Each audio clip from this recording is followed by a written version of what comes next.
A rancher opens his door on a night of dust and silence, and instead of turning a desperate mother away, he says the unthinkable, "Your daughter needs a home, and I need you."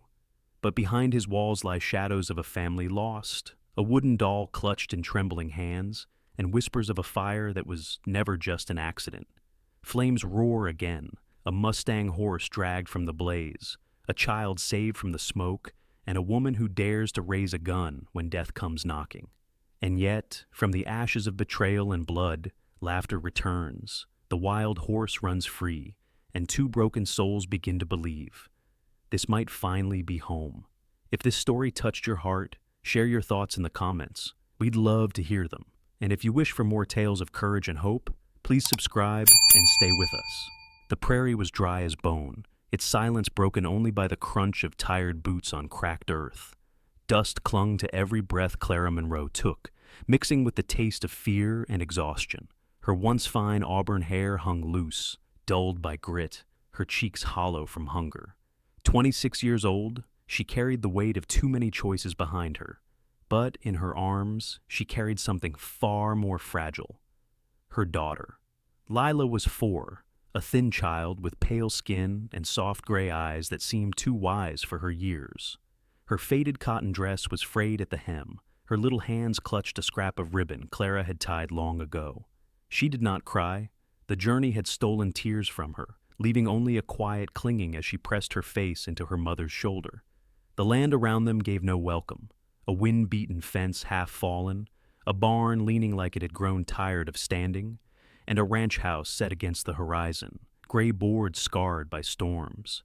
Yet it was still standing, stubborn, alone. Clara drew a deep breath, steadying herself. For days she had walked toward this place, guided only by rumors that a rancher lived here, a man broken but alive, one who did not keep company with anyone.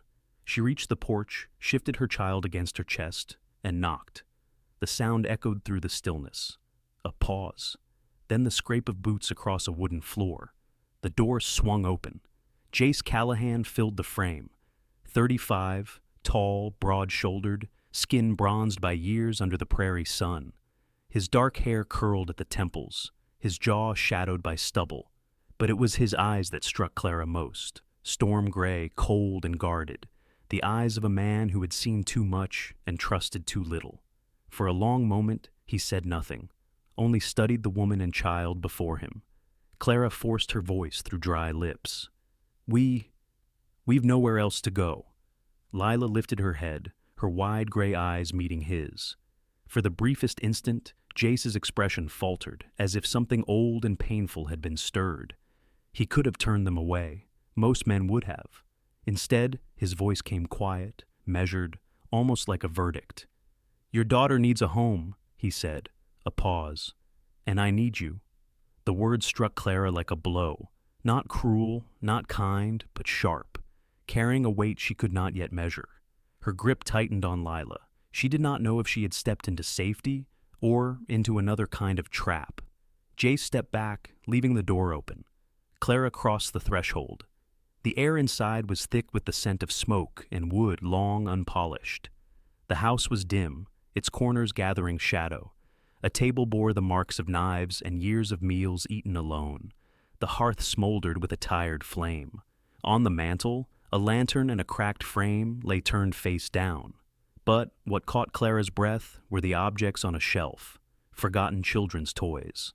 A wooden horse with a broken leg, a tin soldier, a small rocking chair too small for any grown body. Dust lay heavy on them, but the memory they carried was alive enough to still the room. She glanced at Jace, his jaw clenched, his gray eyes warning her not to ask. Clara looked away, settling into a chair, cradling Lila across her lap. The child's eyelids fluttered with exhaustion, too tired even to wonder. The silence between Clara and Jace was dense, pressing against the crackle of the fire. He moved with a soldier's economy, his shoulders stiff, hands braced against the table as if to anchor himself. She realized quickly, this was not indifference, it was defense, the stance of a man haunted by something he could not bury. The last light of dusk cut through the window in crimson streaks, setting the room in hues of blood and ash. Clara felt the sting of the journey fall away, replaced by something colder, an awareness that this house did not belong to the living alone. Her gaze flicked again to the rocking chair. The hearth's glow made its curved arms flicker with shadows, as though a child might climb into it any moment. Her chest tightened. Jace's eyes caught hers. For a moment, he looked less like a man offering shelter and more like a figure carved from grief. His stare burned, not at her, but through her, as if he saw someone else standing where she stood. Clara shivered. She had come seeking safety, but here the walls seemed to breathe secrets, and the man who owned them carried silence sharp as any blade. Jace stepped forward suddenly and closed the door with a firm hand. The sound of the latch sliding into place echoed like a verdict. Clara held Lila tighter, the shadows of the toys watching from the shelf. For the first time, she wondered if she had delivered her child into a refuge, or into the heart of a man's unfinished reckoning. Clara realizes the latch has been drawn behind her. She holds her daughter while the dim room presses close. Jace's storm-gray eyes fixed on her with a secret he will not name. The house feels less like shelter, more like a cage of memory. The night pressed close around the ranch house, its silence broken only by the creak of old timber. Clara sat at the table, her daughter Lila curled into her lap, the child's breath shallow with sleep. The firelight flickered, casting long shadows across the walls, shadows that seemed to shift like memories, unwilling to stay buried. Jace Callahan moved through the room with the restless energy of a man who no longer knew how to sit still. He lit another lamp, its glow sharp against the gloom. His broad shoulders filled the space as he reached for plates from a cabinet, their clatter startling in the silence. Clara watched him carefully. The words he had spoken at the door still hung between them. "Your daughter needs a home, and I need you." She wanted to ask what he meant, but something in the hard line of his jaw warned her to wait. The meal was meager, stew thick with potatoes and carrots, a heel of bread, and coffee boiled until bitter. Jace set the plates down without ceremony. He sat opposite Clara, his gray eyes flicking briefly toward Lila before settling on the food. They ate in silence. Clara forced down each bite, her hunger sharp, but her nerves sharper. Every scrape of the spoon echoed too loudly in her ears. When she looked up, Jace's gaze was already on her, not soft, not hostile, but searching. Lila stirred awake. She rubbed her eyes, then slid from Clara's lap, and toddled unsteadily across the floor. Clara rose quickly, but the girl had already spotted something near the hearth. A small wooden doll, its paint chipped, lay half hidden in dust. "Look, Mama." Lila's voice was small but bright. She bent to pick it up. Jace moved faster than Clara expected. His hand shot out, snatching the doll from Lila's grasp. His expression changed, eyes widening, mouth tightening, as if a wound had been torn open. He held the toy against his chest for a breath, then set it sharply on the mantel, away from the child. Lila blinked, confused. Clara stepped forward, placing a protective hand on her daughter's shoulder. "It's only a doll," she whispered, but her words seemed to sting. Jace's voice came rough, almost breaking. "It's not only anything." For the first time since she arrived, Clara saw his composure fracture. His face, usually carved in stone, flickered with grief he could not contain. She wanted to ask, whose toy was it? What happened here? But the firelight caught his eyes, and she saw the answer without words. A child once lived in this house, and did not anymore. The silence thickened again, heavy now, with pain too raw to name. Jace pushed back from the table, his chair scraping the floor. He walked to the window, staring out into the dark as if afraid something might be watching. Clara gathered Lila close and sat again. She knew loss when she saw it, had worn it herself. But his loss was carved deeper, older. Hours later, after the dishes were cleared and Lila put to bed in a narrow cot Jace had wordlessly dragged from a storage room, Clara found herself standing in the kitchen doorway. She watched him by the fire, his hand rubbing the wooden mantel where the doll now rested. His lips moved once, as though speaking to someone no longer there. She turned away, unsettled, and climbed the narrow staircase to the room he had given her. The bed was clean, but smelled of cedar and dust. Clara laid Lila down gently, tucking the ribbon back into her little hand. She blew out the lamp.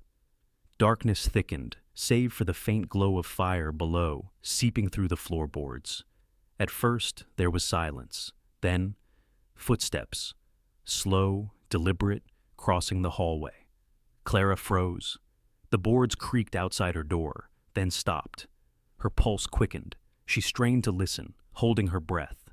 After a moment, the footsteps moved again, pacing once, twice, then pausing directly outside her room. Her mind raced.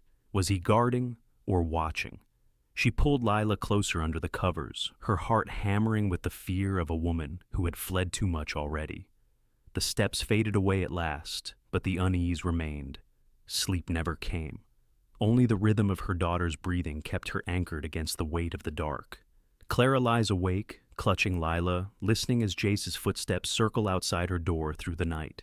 She does not know if the man beyond that door is protector or predator. Morning came with a sky pale as worn linen. Clara drew her shawl close, the chill biting through the thin fabric as she guided Lila down the rutted road toward town. Jace had said little at breakfast, only muttered that supplies needed fetching. His storm-gray eyes had lingered on her, longer than on the food, as if measuring how far she might wander. When he finally nodded toward the wagon, she understood. She would be the one to go. The town was a scattering of wooden storefronts baked in sunlight, their paint peeling, their windows clouded with dust. Horses stamped along hitching rails, wagons creaked under sacks of grain, and voices carried the mix of weariness and suspicion of people who had seen too much of one another. Clara felt their eyes the moment she stepped onto the boardwalk. A woman with flour on her apron paused mid-sweep. Two men leaned closer over a barrel, muttering. She held Lila's hand tight. The girl's gaze darted at everything. The jars of penny candy in the window, the dog asleep in the shade, the sign creaking above the saloon. For her daughter, it was wonder. For Clara, it was warning. Inside the general store, the air smelled of dry goods and kerosene. Clara chose carefully: flour, salt, a spool of thread. The storekeeper, a man in his 50s with thinning hair and eyes sharp from years of watching, leaned across the counter.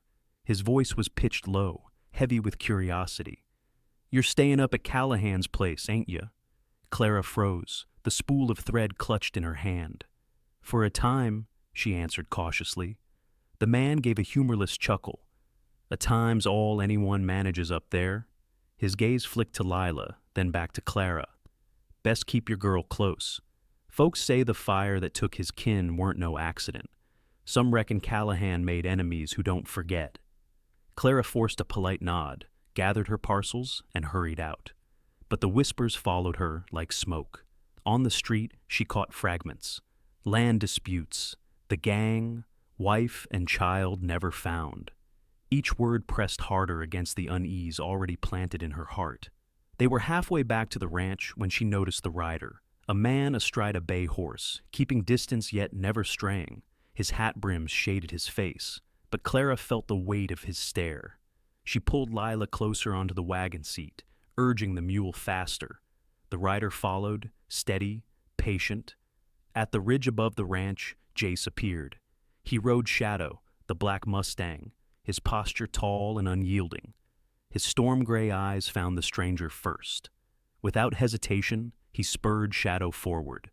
Dust rose as the mustang charged down the slope, Jace's jaw tight, his hand near the rifle slung across his back. The stranger reined in hard, his horse pawing the dirt. Jace's voice cracked across the distance like a whip. "You got business here?" The man gave a slow smile, the kind that carried no warmth. His voice was rough, tinged with mockery. "Just riding through." "Then ride further." Jace's tone left no space for argument. The man's gaze slid to Clara, then to Lila, perched beside her. Something dark flickered there. He tipped his hat with mock courtesy, turned his horse, and trotted away. Clara's hands trembled on the reins. Lila buried her face against her mother's side. Back at the house, Clara confronted Jace. "Who was he?" Jace dismounted, his face unreadable. "Nobody you need worry about." Her voice sharpened. "Don't tell me not to worry." He looked at Lila like she was marked. For the first time, Jace's composure cracked into anger. "You think I don't see that? You think I don't know what danger looks like?" He paced, fists clenched, then, softer, almost broken, "I know it too well." Silence stretched, filled only by Shadow's restless snort. Clara swallowed hard. "Then tell me what happened." Jace turned toward the horizon, where the rider had disappeared. His shoulders seemed heavier than before.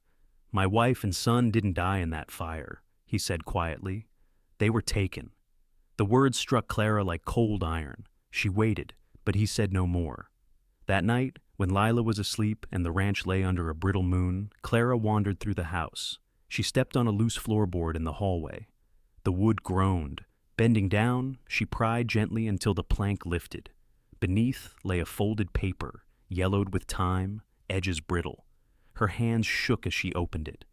The writing was hurried, smudged by ash and tears. "If anyone finds this, please help us. They know where the children are." Clara's breath caught. The letter trembled in her hands. She looked toward the closed door of Jace's room, shadows leaking beneath it. The house felt suddenly smaller, its walls pressing in with secrets too dangerous to stay buried. Clara clutches the desperate letter hidden beneath the floorboards, realizing Jace's wife may have tried to send a final cry for help. The words, "They know where the children are," echo in her mind as she stares at Jace's closed door, unsure if he knows, or if he's hiding more than he has confessed. The morning light came, washed out and brittle, paling the sky to the color of ash. Clara stood in the yard, the brittle letter pressed into her palm so tightly the paper edges dug into her skin. Jace waited by the corral, his hand stroking Shadow's neck. The mustang twitched under his touch, as if sensing the storm brewing in his master. Clara drew a breath that tasted of dust. "I found this under the floorboard." Jace's eyes sharpened. He crossed the distance in 3 strides. Clara pulled the folded sheet from her pocket and placed it in his hand. His fingers, rough with callus, trembled slightly as he opened it. His gaze scanned the smudged words, then froze. His breath hitched, his jaw clenched until his teeth ground audibly. For a moment, the mask of stone cracked. His voice came low, torn open. "Martha wrote this." The name hung in the air like a ghost. Jace pressed the page to his chest, as though to stop it from cutting him in half. Clara had never seen his storm-gray eyes so raw, as if they held the reflection of a fire only he could still see. Her voice was soft, cautious. "Tell me what really happened." Jace looked past her, beyond the yard, as if staring through time. His words were heavy, each one dragged from a wound. "They wanted my land. I said no. Thought they'd come with threats or fists. Instead, they came with fire." His shoulders stiffened. The barn was burning, sky red as the devil's grin. "I ran to them, but the house was empty. No bodies, just smoke, and this doll." His gaze flicked briefly toward the mantel inside the house, where the wooden toy rested. His throat tightened. "I knew they were taken. I begged the sheriff to act. He said grief made me see ghosts, said the fire killed them. But I knew. I still know." Clara's chest tightened. For the first time, the silence around Jace was not cold. It was the silence of a man screaming inward. Before she could speak, a sharp crack split the air, shouting, smoke curling upward. "The barn!" Clara spun. The wooden beams were already spitting flame, smoke clawing into the sky. And Lila! The child stood frozen near the doorway of the barn, her small frame rigid with fear. Clara's heart lurched into her throat. She ran, skirts tangling around her legs, the heat pressing against her skin before she even reached the threshold. "Hold on, baby!" She lunged forward, scooping Lila into her arms just as a burning shard of wood crashed nearby. Sparks bit into her sleeves. She shielded the child with her body and staggered backward, choking on smoke, eyes streaming. Behind her, Jace didn't hesitate. He plunged into the inferno. Clara screamed after him, but the sound was swallowed by the roar of fire. Inside, the smoke was thick, the air searing. Shadow reared against the stall door, hooves striking with desperate fury. Jace yanked at the latch, coughing hard, vision blurring. "Easy, boy! Easy!" He slammed his shoulder against the wood until it splintered. Shadow burst free, nearly knocking Jace to the ground, then tore through the flames into the yard. Clara saw the dark blur thunder past and clutched Lila tighter, her lungs filling with relief and fear for the man still inside. Seconds stretched like lifetimes before Jace stumbled out, blackened with soot, coughing, his shirt scorched at the sleeve. Clara moved forward instinctively, but he waved her back, catching his breath, his chest heaving. Then she saw it. On one of the charred posts, half burned but unmistakable, was a mark carved deep into the wood. A knife had cut it cruelly, leaving a crooked X crossed with a slash through its center. The edges still glistened where steel had gouged fresh into timber before the fire took hold. Clara froze, her pulse hammering. The flames hadn't made this. Men had. Jace followed her gaze. When his eyes landed on the mark, his face hardened to steel. His voice came like gravel. They're back. The smoke crackled and hissed as the barn collapsed further behind them. Sparks carried into the pale sky. Clara pressed Lila against her, her whole body trembling. They know we're here. Jace wiped soot from his eyes, his chest still heaving. That's the point. They wanted me to see it. He stepped closer, his voice quieter but more dangerous than she'd ever heard. It's a warning. Or a promise. Clara looked down at Lila, who buried her face in her mother's neck, shivering. The knife mark glared from the timber like an open wound, its meaning undeniable. This was no random act. The gang hadn't forgotten Jace, and now, by stepping into his world, she and her daughter had been pulled into his war. Jace's hand curled into a fist, blackened by soot but shaking with fury. He lifted his gaze to Clara, storm-gray eyes blazing. I won't lose again. Not them, not you, not her. The flames hissed lower, the barn now nothing but ruin. But the true fire had only just returned. The barn lies in smoldering ruins. On the charred post, the crooked knife mark glows red in the dying light. Clara clutches Lila, Jace stands grim and sooty, and together they stare at the scar etched into their lives. It isn't just a threat. It's a vow. The gang has returned. The ruins of the barn still smoked in the morning light, a black scar against the pale horizon. Clara had not slept. She had sat by the hearth, holding Lila through the restless hours while the crooked knife mark burned in her thoughts. Jace entered with the first streak of dawn, his shirt streaked in soot, his eyes hollow but sharp. He lingered in the doorway as though bracing himself for a blow. They'll come back, he said finally, voice roughened by ash and certainty. And when they do, they won't stop at barns. Clara rose, her arms clutching her child tighter. Then we leave. We pack today, find another road. Somewhere far. They'll follow, Jace cut in, stepping closer, his storm-gray eyes locking on hers. Men like that never stop chasing weakness. They'll smell fear 100 miles away. He steadied his tone, low and deliberate. The only way through is to stand. Here. Now Clara shook her head, fear thick in her chest. With Lila in this house, you're asking me to gamble her life. Jace drew a long breath. I'm asking you to let me shield it. But to do that, I need more than guests under my roof. I need family the law will recognize. A name, my name. The words struck her harder than the smoke had. Marriage? Her voice was incredulous, almost breaking. After 2 nights under the same roof? I'm asking you to survive, Jace replied, jaw tight. If the law sees you as mine, then you're under my protection. If I fall, they can't strip this land from you or take her away. They'll have to reckon with my name, not just your fear. Clara's pulse thundered in her ears. He wasn't offering love. He was offering a bargain. Yet beneath his resolve, something trembled, a rawness that wasn't only survival. Then, a sound Clara had never expected pierced the silence. Papa? Both turned. Lila stood in the doorway, ribbon clutched in her small hand. Her gray eyes fixed on Jace, calm and certain. She said it again, softer, as if she had always known. Papa. The room froze. Clara felt her breath catch, her body go rigid. Jace seemed to stop breathing altogether. Slowly, as if afraid of breaking the moment, he knelt, his hands unsteady. Lila.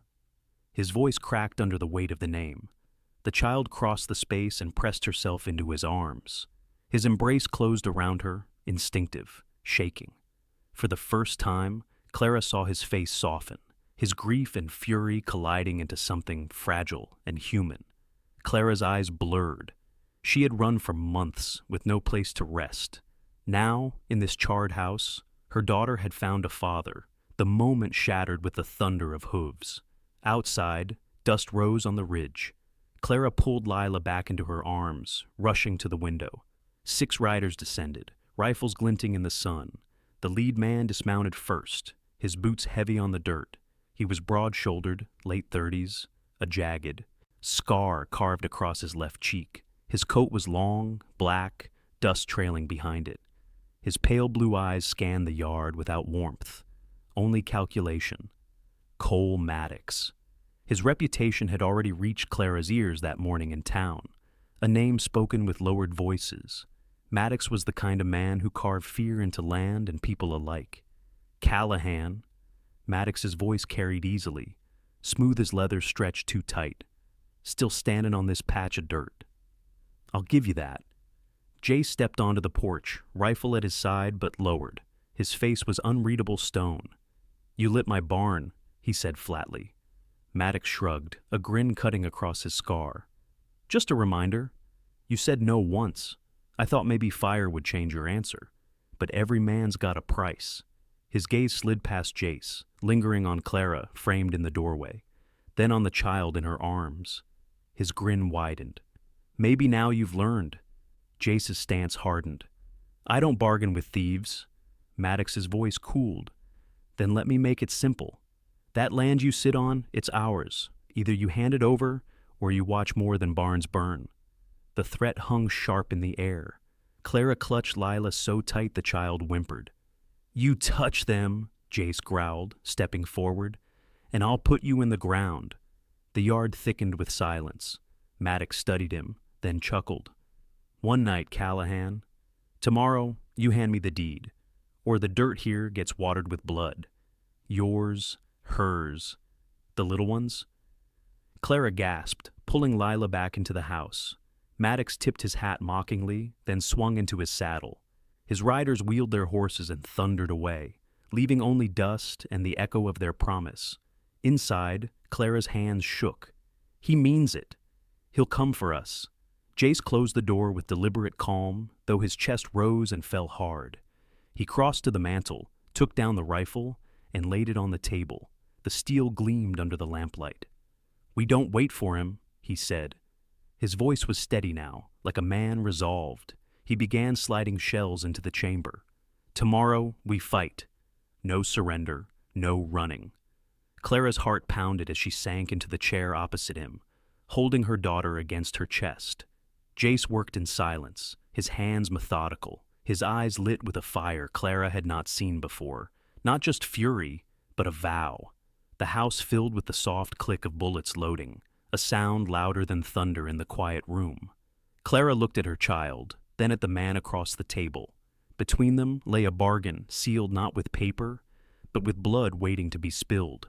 Jace sits at the table, loading his rifle with grim precision. Clara clutches Lila in the dim light, the echoes of Maddox's ultimatum hanging heavy in the air. Outside, the land lies still, but the horizon carries the promise of violence. The bargain is made. Tomorrow, blood will decide who lives and who loses everything. The horizon cracked with light, but it was not the gentle blush of dawn. It was the pale steel glow of a day that promised blood. Inside the ranch house, Clara sat with Lila on her lap, listening to the sharp, deliberate clicks of Jace's rifle as he loaded the last shells. The sound was like a clock ticking toward fate. Jace's face was shadowed, his storm-gray eyes steady, but rimmed with exhaustion. They'll come soon, he said without looking up. When they do, you stay here. No matter what happens outside, Clara's throat tightened. Don't let them take this place from us, she whispered. His eyes flicked toward her, the faintest crack in his resolve showing. Fear not for himself, but for her and the child. I won't. By sunrise, the riders appeared. Dust rose in the distance, 6 dark figures against the morning light. Their leader, Cole Maddox, rode at the front, his scar catching the sun like a blade, his pale blue eyes fixed on the ranch with predatory calm. They dismounted slowly, boots hitting dirt, rifles gleaming in their hands.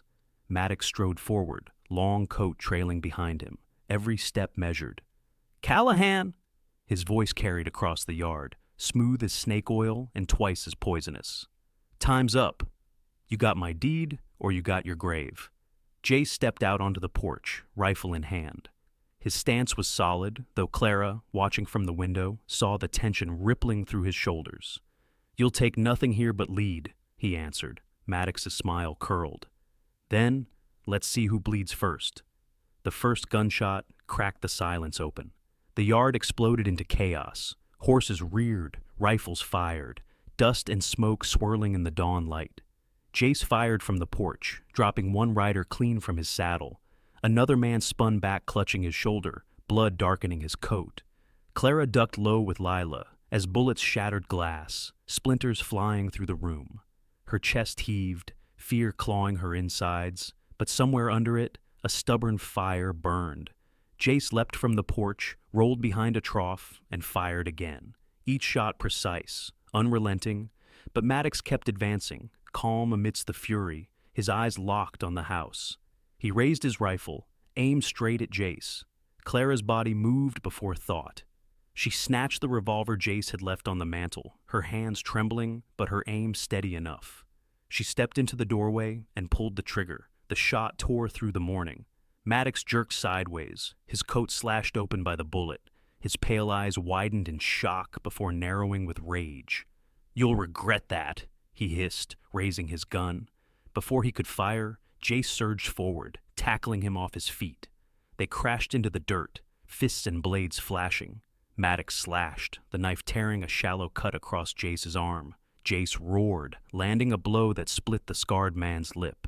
They grappled in the dust, each strike fueled by years of hate and loss.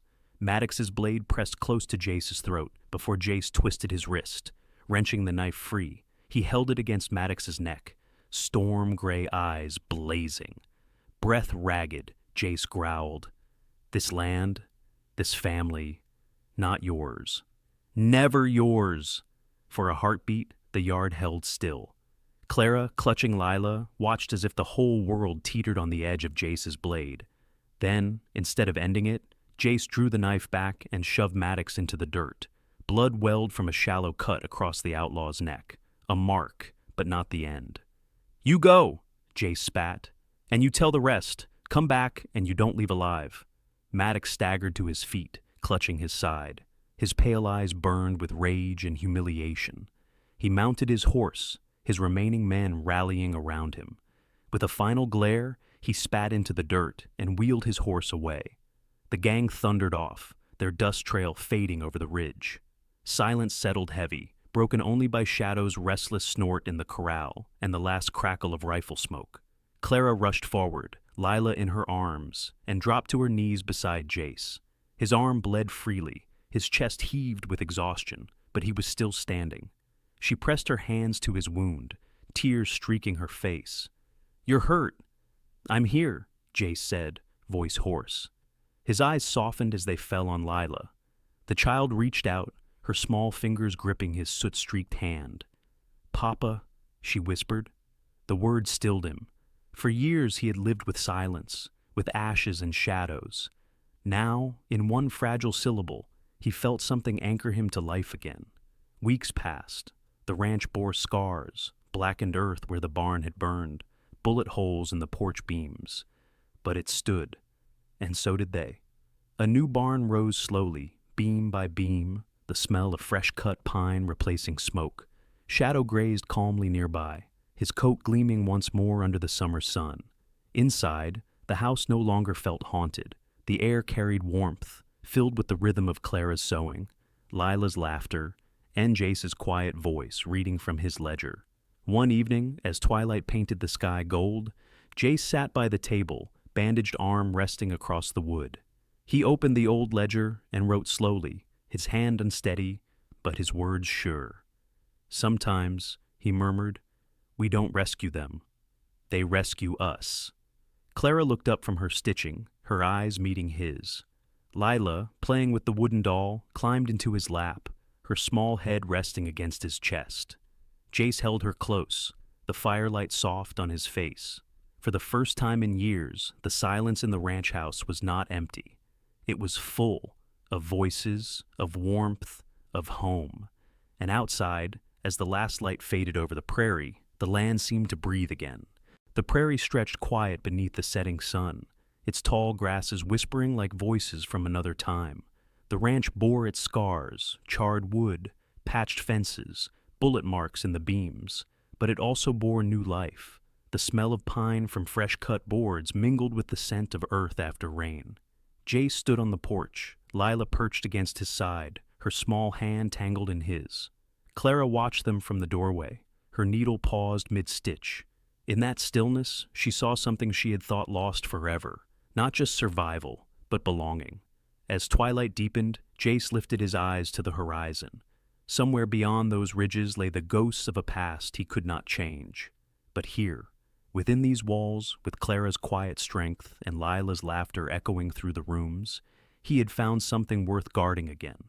And though the land would always carry danger, the Callahan Ranch no longer stood as a monument to loss. It was a home reborn, stitched together by fire, blood, and the fragile, enduring bargain of love. Every story leaves behind a piece of hope. And we'd love to hear yours. Tell us in the comments where you're watching from, so this circle of stories can feel a little closer. And if you'd like to journey with us again, don't forget to subscribe so you'll never miss the next tale waiting just beyond the horizon.